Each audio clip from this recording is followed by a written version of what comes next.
session. Right, so we will have a 15-minute period for rebuttals. Okay, so yes. All right, Fatima, I'll tell you the difference between euthanasia and Hitler. Are you familiar with the term doctrine of double effect? No? I am. I'm asking Fatima, not you. Sorry. I'll ask you later. So. The doctrine of double effect states, it does not matter what the bad moral effect is, and in this case, killing someone, if it has a good moral purpose. The same rule applies to euthanasia here, as it has a good moral purpose. It relieves suffering, you heard what they said. So it has a good moral purpose, and the moral effect can be ignored.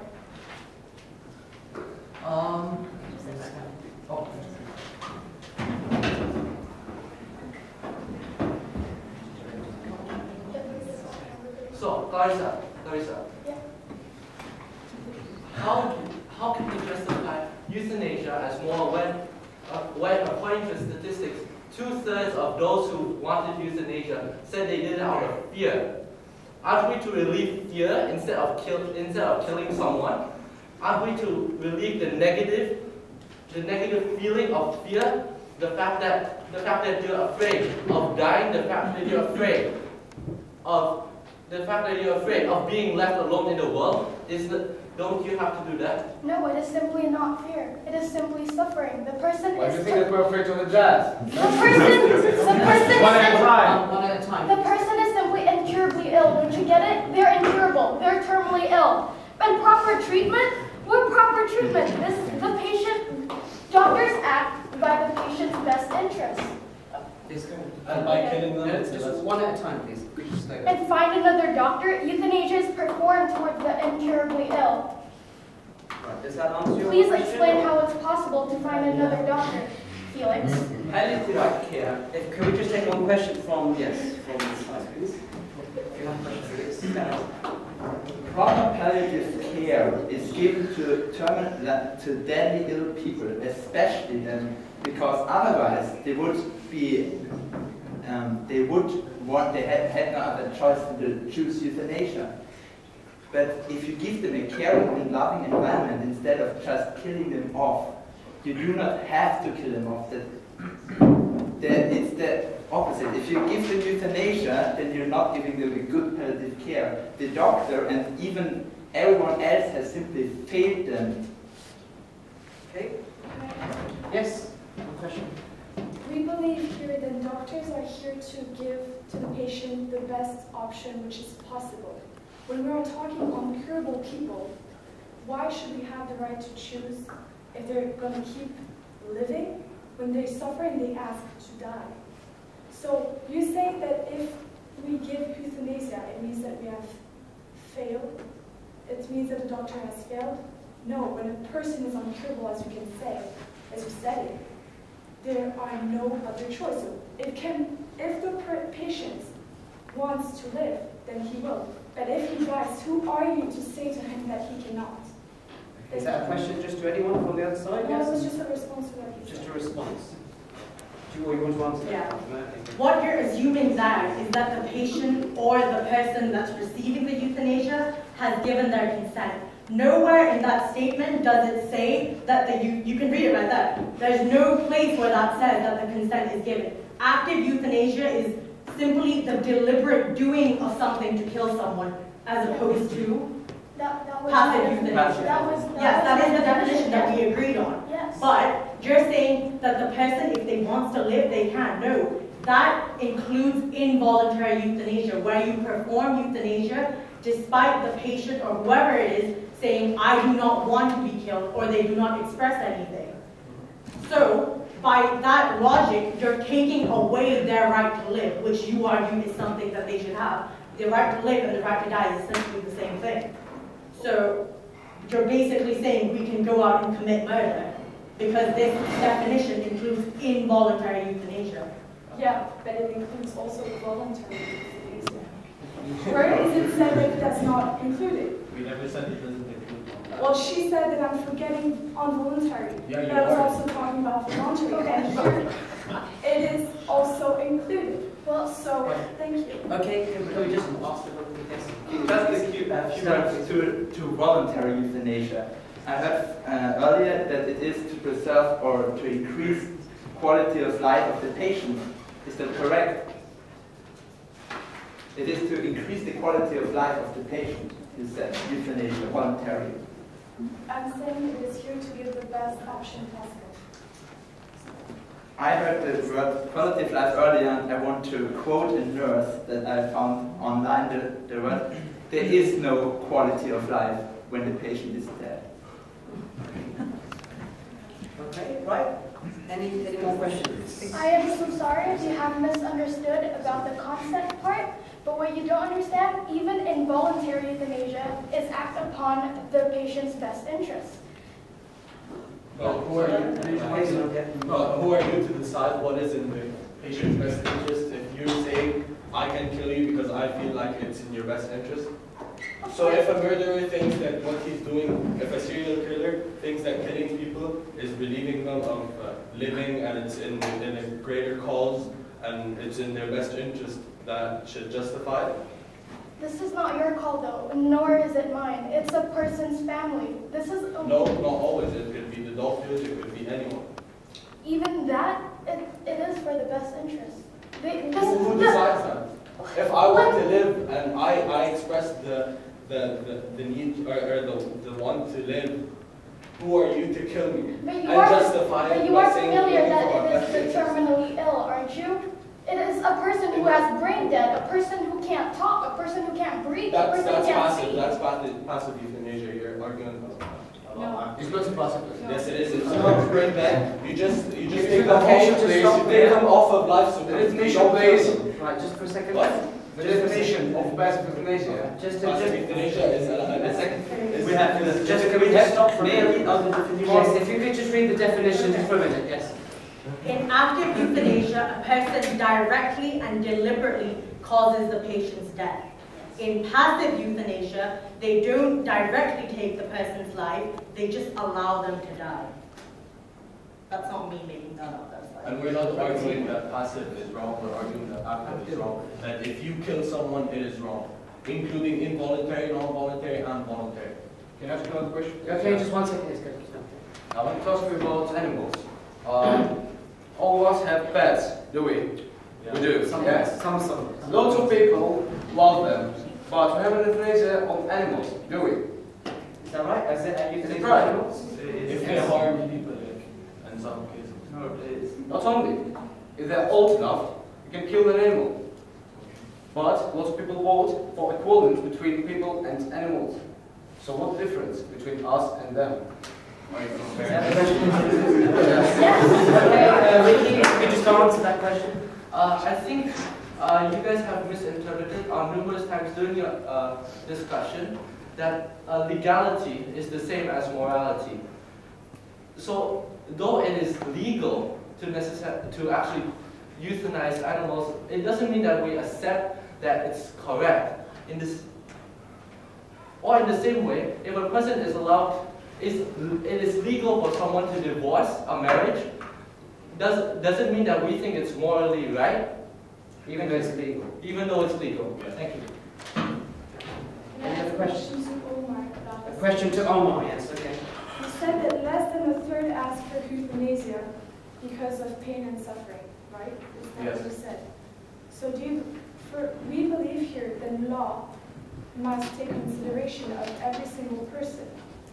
So are you here by not legalizing euthanasia, you're forgetting 1/3 of people asking to die? That's not what I'm saying. What I'm saying is that. Wait, Can I just finish, please? Oh, you have to. So we believe that if we legalize euthanasia, it means that we give the choice to everyone, which means that we respect every single belief and want and wish of every single person. So we believe here that you are forgetting 1/3. I wasn't attacking a certain the 1/3 or 2/3 or whatever. All I'm saying is that one of the arguments is that people want to die because they are suffering. I'm telling you that, and that's one of the main arguments. arguments that you have. But what I'm saying is that only 1/3 of people actually wanted to die because of suffering. Even though that it shouldn't be a valid option, because there are very effective end-of-life treatment that said that, which means that you can die a natural death and let time take its course, and you can die naturally without pain and without suffering. Can I just add to that, please? Yes. Rand, you said that you want to include everyone, and Clarissa argued before that a family member should be able to decide. I don't see how that makes sense, because if you want every individual person to have the right to decide whether they stay on surviving, living, or if they would like to be euthanized, if by giving the doctors and family members that choice, who may have ulterior motives, because the patient has not given their consent, how are you giving the patient the right then to choose? You're not. You're taking that right away from the patient. You're not giving the free will to decide whether or not they personally should decide what happens to their own body. You're literally taking it away from them and saying, no, the doctor will decide for you. No, your family member that may or may not have a vested interest will decide for you. Right, so, just an answer to that specific question. It's just that when we say that the families and the doctor, first of all, the families choose, it would be in the case where the patient is unable to choose. And second of all, we think that the doctors are here to give objective analysis. And if you believe that it's not possible because doctors have trust, then why not propose rules that a second doctor from another hospitals will give an objective analysis, and it is to the family and the patient to, after knowing their chances of living, decide. So we're not taking it away from them their choice. We're just presenting the facts to them. Okay, John, you have a question? Right. So everyone has seen a bee on the ground just as long as someone is now going to die in the next 15 minutes. What do you do with it? You watch it, oh come on, you're dying in 10 minutes, come on. Come on, come on. Or just step on it, you just normally just step on it to finish your suffering. Do you do that? Yeah. What would you do? You watch him suffer till then. He made someone suffer. So is that a question to get can you answer that? Would you allow a person who's been stung by a bee to die slowly? Is that the question? No, is that right? What was the question about the bee? Just general, if you see someone suffer. If you see a person suffering in the street, but you use the example of a bee that stings someone who's always got an allergy to bees, then you'll be happy to let them die slowly. Hold on, you'd like to answer that? So first you're comparing this to dogs, and now you're So comparing you this don't want the same rights with animals? No. No? So you don't like animals? I'm not sure if that So you don't treat your dog like Yeah. No, but I wouldn't give humans, an old person, the same right as a dog. Why? What do you mean why? Okay, I don't think we need to be making these grand comparisons. I think the original point was, would you let the bee suffer or would you let the bee die? No, I would help the bee to recover. I wouldn't stamp on it. Die, bee, die!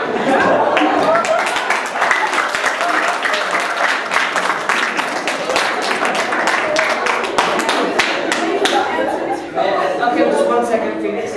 I'm always hearing about Quiet down. I'm always hearing about suffering and pain from your side of the room, even though I had established that there is no pain that is not relievable without euthanasia, or at least not so that it is reducible that that if proper treatment is provided. And for the mental pain, if you're speaking about mental pain, that is where palliative care comes in. Both these things were like, that's the big points that we're making against voluntary euthanasia. Okay, thank you very much. Great. Okay, a question very quickly for the opposition. And I'm going to go. I'm going to go against Rand's point. So it's not just according to doctors who are going on empirical facts. The doctor that Felix talked about said that 1 out of 1,000.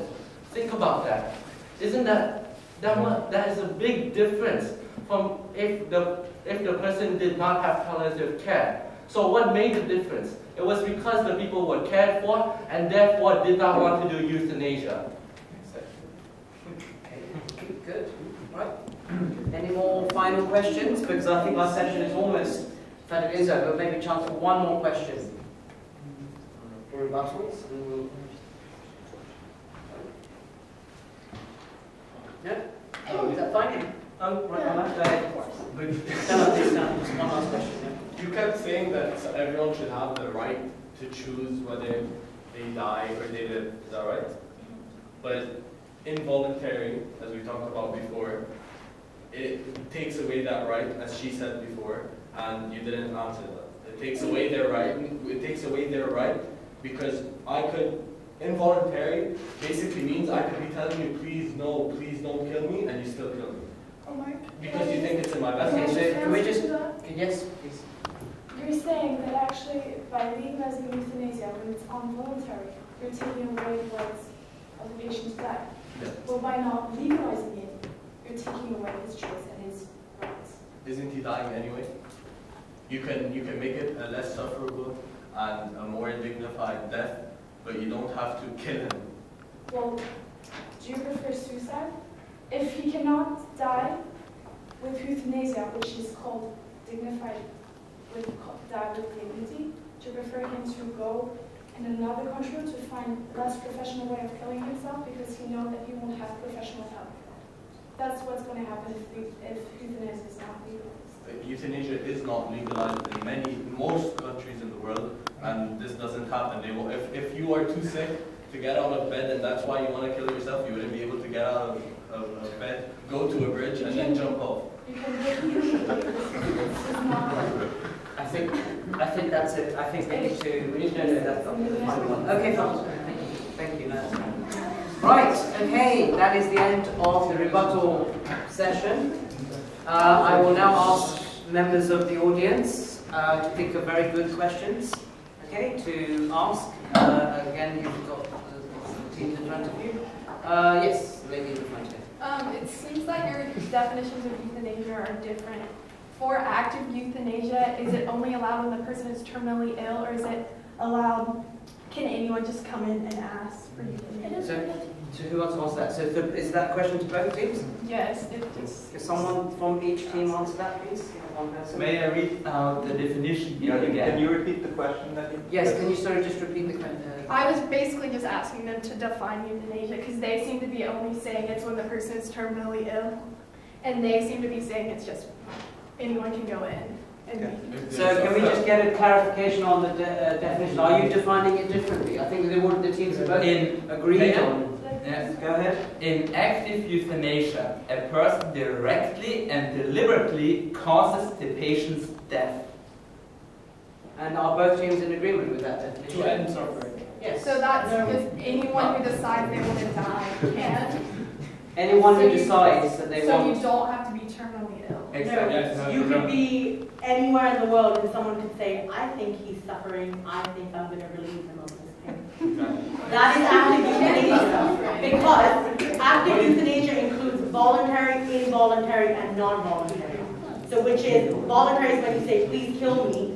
Non-voluntary is when you say... When you can't, because you're in like a coma, you can't give your consent if you want to die or not. And involuntary is if you say that you do not want to die and you still get killed because another person decides for you that you are suffering or in pain. You must be relieved of that pain. Is that true? Yes, thank you. Right. Okay. Any more questions? It's Michael in the back. I have a question for proposition. When you look at the statement and it says justifiable in all contexts, how do you read the contexts? Are you talking about the contexts like economical context, legal context, cultural context, or are you referring to, or you think about the context more in a sense voluntary, involuntary, because to me, you could actually interpret it differently. So Okay, for so you, the context, point which you context were do you have in arguing, mind? which one was it when you look at the saying in all contexts? So which context were you... I think the context in this particular case were the ones that they individually chose as topics that they were going to talk about. Isn't that right? Is that we presented every single aspect that could be possible. But aspect in what way? On aspect, because they're clearly to me two different aspects, two different planes of the aspects. One, the aspect is, let's say, involuntary, voluntary, and I would say in all contexts involving all these scenarios when the person, like the opposition said, the person can't give a consent and they didn't take care of that before, let's say, you know, they went into coma. So then the right would be for their family. It could be along the same lines. There could be the scenario that was brought up. I think they're suffering, but the patient is actually conscious and would say, I don't want to be killed. I would like to sort of be capped, you know, on the, and assuming there are means to do that, financial or whatever. So that could be treated as sort of type of a context. But I could see that it could be treated, the idea of the context could be treated differently. And you can look and say, well, there are different contexts of active euthanasia. And in this sense, in this case, you would say there's a canonical context that's justified, you know, there's a legal context and justified. So, I mean, I think those would be described as the conditions of euthanasia. So, in other words, voluntary the conditions of euthanasia. So I just wonder what you guys were referring to when you argued your point. Well, we were, when each of us spoke, we were not talking about the conditions, but the aspects, the benefits in each I would say sector or area. But the benefits that we were actually defining and describing were could be understood on voluntary in the different contexts. We were talking about the sectors, the benefits in every single context, on voluntary, unconscious. So would you agree if I say that the way you defended the statement there is you would say that, let's give an example that the opposition brought up, that if the person is incapable of making a choice, or more extreme case scenario when the person is actually very much against their own death and the family decides for them that they need to die, did you feel like you would support active euthanasia in this case or no? Yeah. The doctor acts by its best interest. Even if the person is against it very clearly in the right mind in context? No, but you see, the doctor acts upon when the patient is incapable of making a decision. No, that's not. But that's what I'm confused about. Is it because if my question about context is not clear, this specific situation where the patient is clearly against the being put to death basically, or going through the procedure, to put it more neutrally, and in this case, would you consider that a context in that statement? That so under these circumstances, the doctor can take the decision upon themselves to finish the life of that person. So you want to answer that? Is that a context or is that a condition? If a person has made a decision, is that right? Well, I'd say the person, let's put it this way, this person's against it very clearly, against being, undergoing euthanasia. Do you think, would you argue that the doctor has the right to make the choice? There are some cases, like there are Siamese twins. You see, if you let both of them just live, both of them will die eventually. And if you let one of the babies die, one of the baby will live. And the parents actually enforce that they do not want the baby to get euthanasia. They do not want it. But you see, the courts actually takes place. They actually decide, yeah. They actually decide that it's best for one of the baby to die for one of.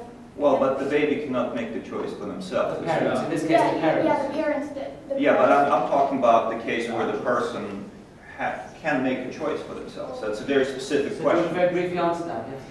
Since we are talking about all contexts and the law cannot take into consideration every single cases, the law needs to say yes or no.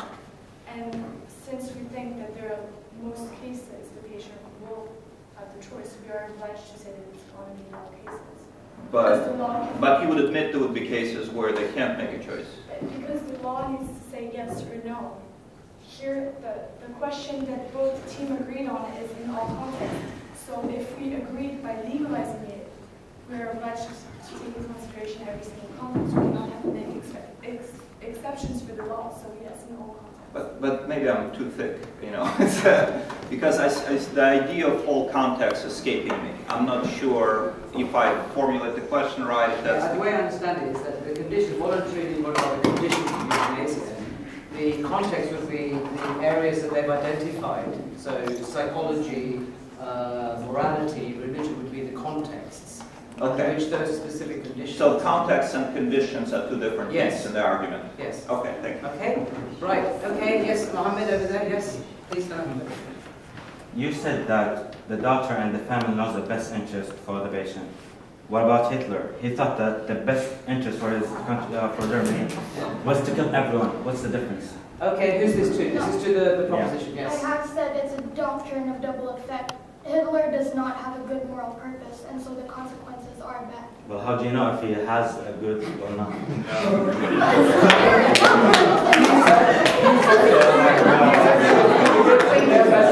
Okay,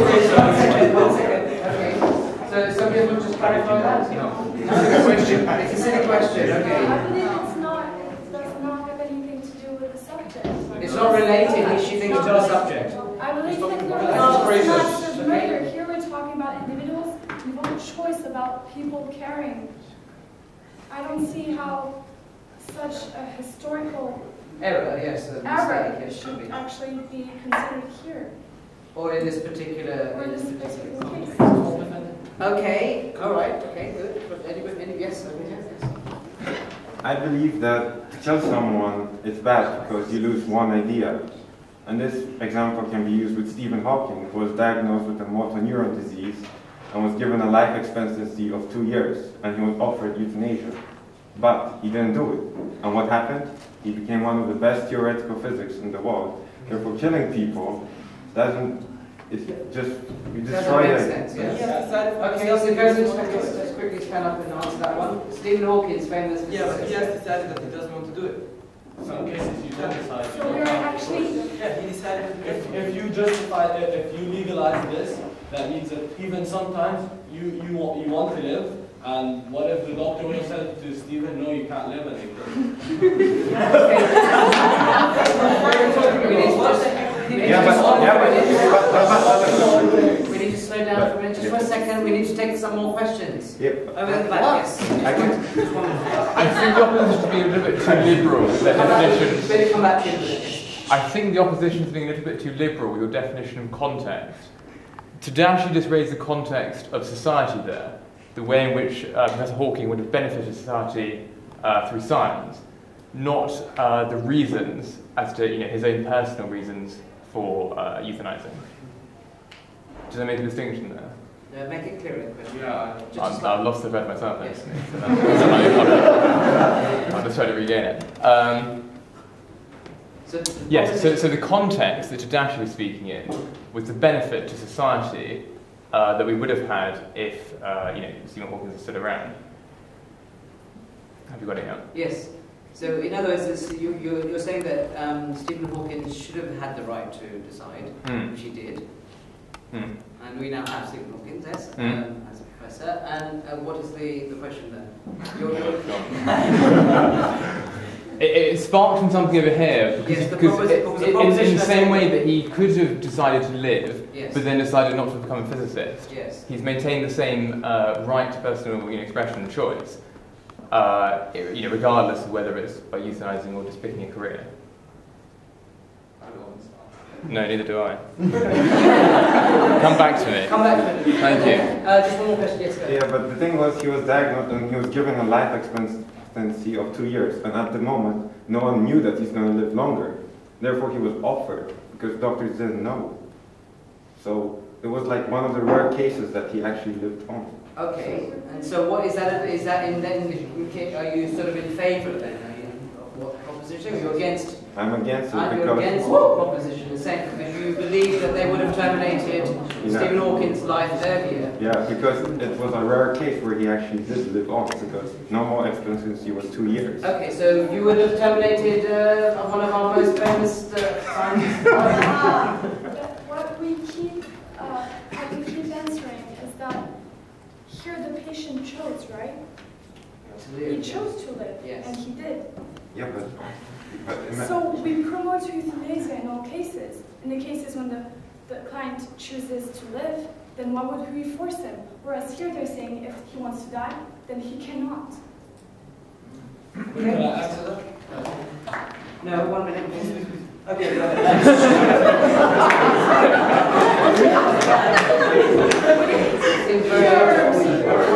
According to the NHS, you're saying that in most cases people will have the choice. But according to the NHS, which is National Health Society Service in England, We know what it is. yeah.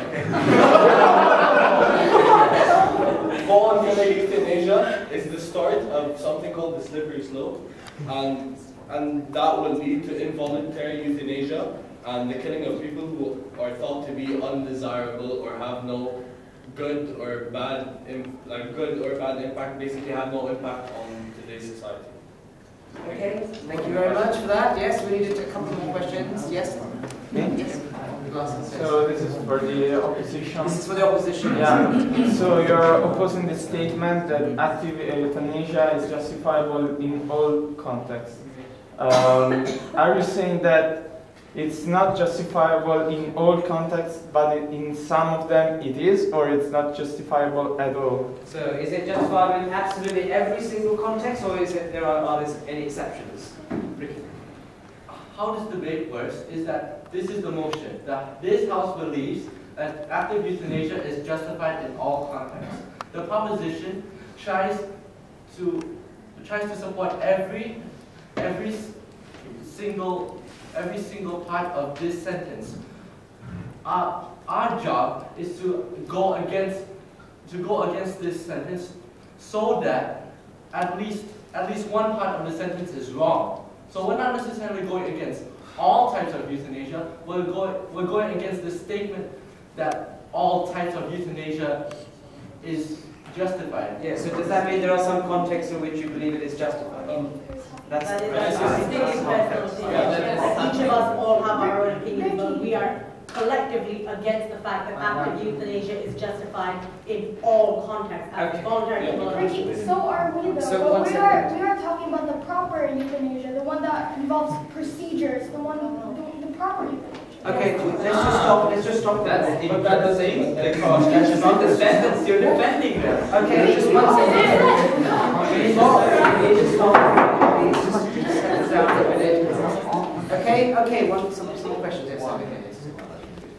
So to the opposition, you seem to have stated that it is wrong for a doctor or family members to speak on behalf of an individual who for some reason can't speak for himself, such as vegetative states, etc.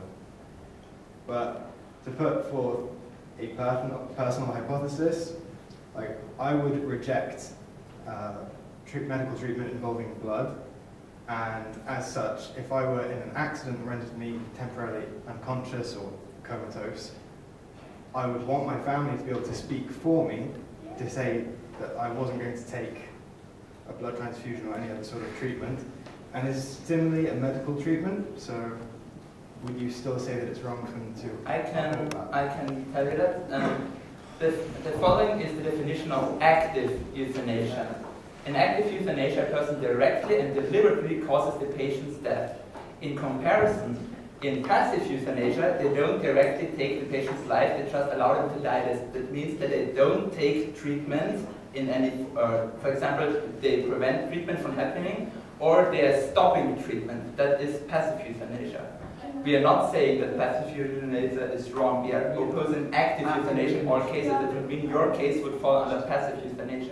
And what where the person is not in sound mind, can their family not judge for them that they should die? Because if they can't judge for themselves, then it's the same as the contrary argument that you make, that someone who isn't sound of mind can't choose to die. But there's also passive euthanasia if you're in a coma, for example. No, not for the coma, but that's simply not in sound mind. So Not of sound mind, not necessarily in a comatose state, but or not of sound mind. What would you say about that person? Could you repeat the question? So if it's in a situation where someone is not a sound mind, yeah, rather than being in a comatose state. So they could survive without direct intervention. Is it still wrong for family members to uphold what they would believe to be the person's wishes were they in sound mind? We believe so because we believe it's...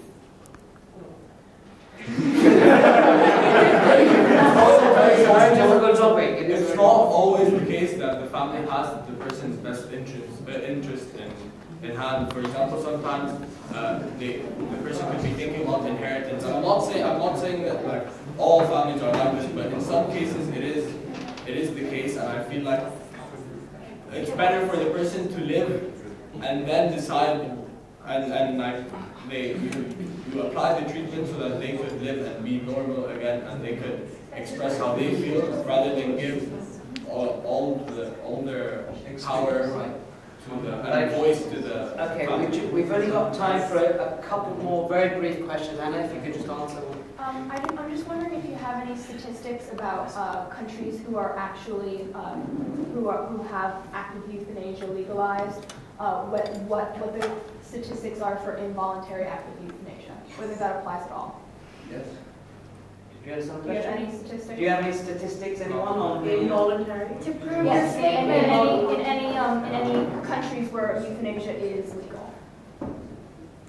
In those where it has been legalized. I think in those countries where it is legalized, the patient has to give consent. So involuntary euthanasia is in those countries not justified.